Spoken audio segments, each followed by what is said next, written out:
Gospodine Radić, evo nisu ovaj put prozvali vas, ali jesu gospodina Pavličeka kojeg ste podržali na izborima s kojim ste u koaliciji. Mali od Dragane Jeckov. Ovo sam izdvojila zato što se sve na to svodi. Vidim da se problematizira SDSS i takozvani srpski glasovi. Pa kako vi gledate na cijeli taj narativ i cijelu tu situaciju? Zamolili se da se ne smije, pa se on neće smijeti na sve skupa, ali ovo je tužno. Tužno i otužno. Ne, samo da pojasnim, zato što smo zajedno slušali što je bilo, pa ste se par puta nasmijali. Zašto zapravo? Zašto ste se nasmijali? Pa gledajte ovako. Prvo, znači, oni su stručnjaci za krvna zrnca postali najveći. Oni znaju točno gdje je ko. Mi smo pobijedili Lipovača, Budžak, Sotin, Trpinjska cesta, neupitni hrvatski četvrti u gradu Vukovaru, tako da to je potpuno irelevantno. S druge strane, kad bi tako gledali, što mi ne želimo tako gledati uopće, jer to nije, mi pričamo 2025. godine. Kad bi gledali na takav način, ovo je Vukovaru teško reći ko je za koga glasuje, jer Vukovaru svi žive svuda. Ali kad bi gledali tako, recimo njihov kandidat za župana Bosančić sa njihovim dožupanom Dimićem, i u Negoslavcima dobio 258 glasova, naš kandidat 4. U Borovu, gdje su isto većinom srpska zajednica živi, 380 naprema 5. To su neupitni podaci na taj način. A treba li te podatke pa mislim, ja vam kažem, meni je neugodno ovo i pričati uopće, znači, ali to je sad recimo jedan narativ. Evo, da ste vi izgubili, biste li tumačili to na taj način? Pa naravno da ne bi tumačio na takav način. Međutim, šta je tu, ako ćemo se još samo malo vratiti na te izbore? Vratite se, da. Da. Bile su dvije bitke u ovim izborima. Jedna bitka je bila gospodin Domagoj Bilić i gospodin Marijan Pavliček. A jedna druga bitka u tom trenutku izborna je bila između mene i Penave, da se ne lažemo. Jer grad Vukovar, rodni grad i mene i njega je trebao dati referendum o tome ko je u pravu. Ove količine uvreda. U čemu? Pa o tome, od tog cijelog našeg, recimo... Ne, kažem, ko je u pravu u čemu? U svojoj viziji, u politikama, u čemu? Pa recimo, znači, količina uvreda koju ja sam gospodina Penavu tužio, i mi ćemo na sud ići. Za klevetu? Za klevetu, naravno, i taj već sud krenuo. I ovim iskoristit ću priliku da kažem i Čipi, i Dabro, i svima njima, ne mogu ja baš sve tužiti. Proću predsjednika završiti, pa ću onda sve ostalo. Ta količina uvreda, evo sad opet to neke agent batajnice. Mislim, to... Mene ljudi govore zašto ne govoriš. Pa ne može neću ja 30 puta odgovarati na takve gluposti. Moja obitelj je stradalnička obitelj. Oca još uvijek nisam našao. Poginulo nas je 4 iz obitelji. Ja sam dragovoljac Domovinskog rata. Mislim, taj način njihovih laži je prevršio svaku mjeru. S druge strane, to su ljudi bez biografije. Ja nisam znao da su oni stručnjaci za krvna zrnca. Rat je završio 1992. Gospodin Mlinarić je došao iz logora i svaka čast na ratnom putu. Ali između 1992. i 2020. dok nije nas vozio u kampanji gospodina Škore, on ne postoji. U međuvremenu, ja sam napravio tvrtke, radim. Ja sam jedan najveći investitor u gradu Vukovaru i grad Vukovar je dobro znao ko je kakav i ko je što. Tako da, mene taj način valjanja u blatu ne zanima, niti se želim s njima baviti.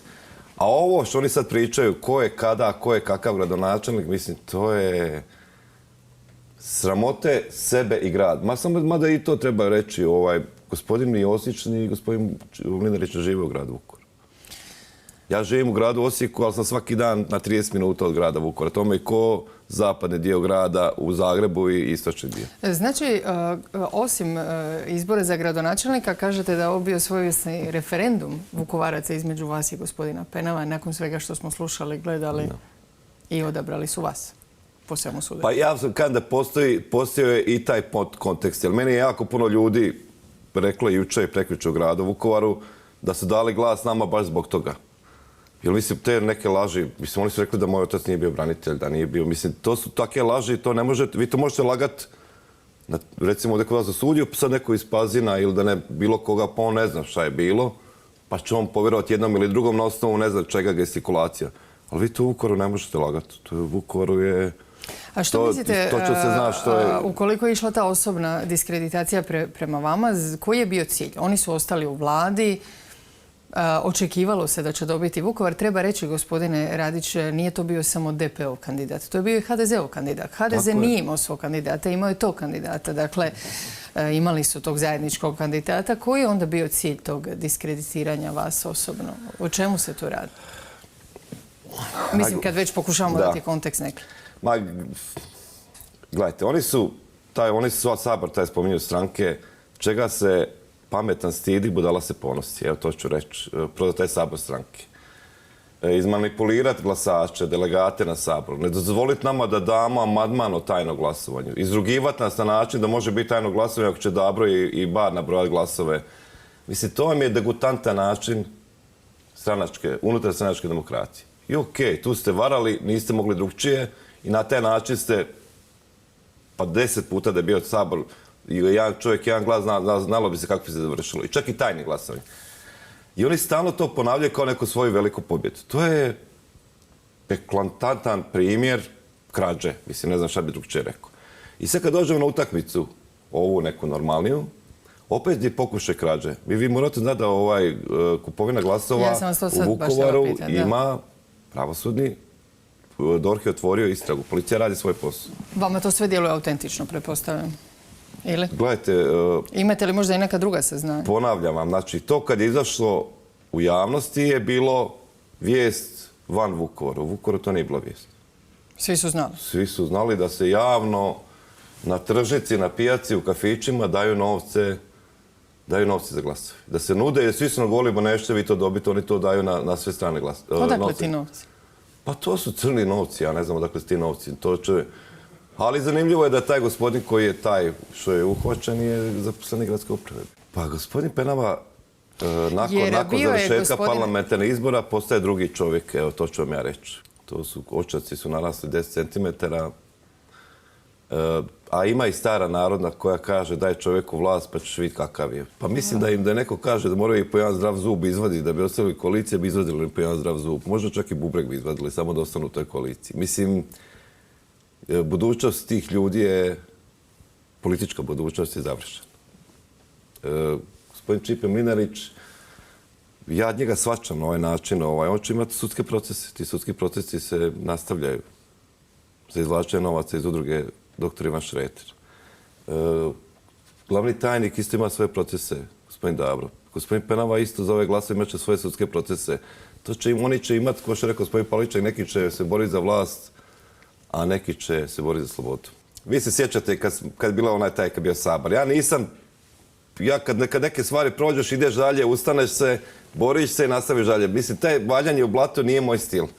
Ja uvijek gledam da biram riječi i gledam da ono što izgovorim danas, da mogu stati za toga i za 10 godina. Evo tu je gospodin Mlinarić tu sjedio prije izbora, on je vama rekao da 100 miliona % dobijaju Ilok, Vukovar, Benkovac, šta je sve nabrajao, da će dobiti 5 puta više. Gledajte, naša stranka na ovim izborima prošla jako dobro. Mislim, mi imamo mandate, smo dobili po cijeloj Hrvatskoj. Preko 100 i nešto mandata.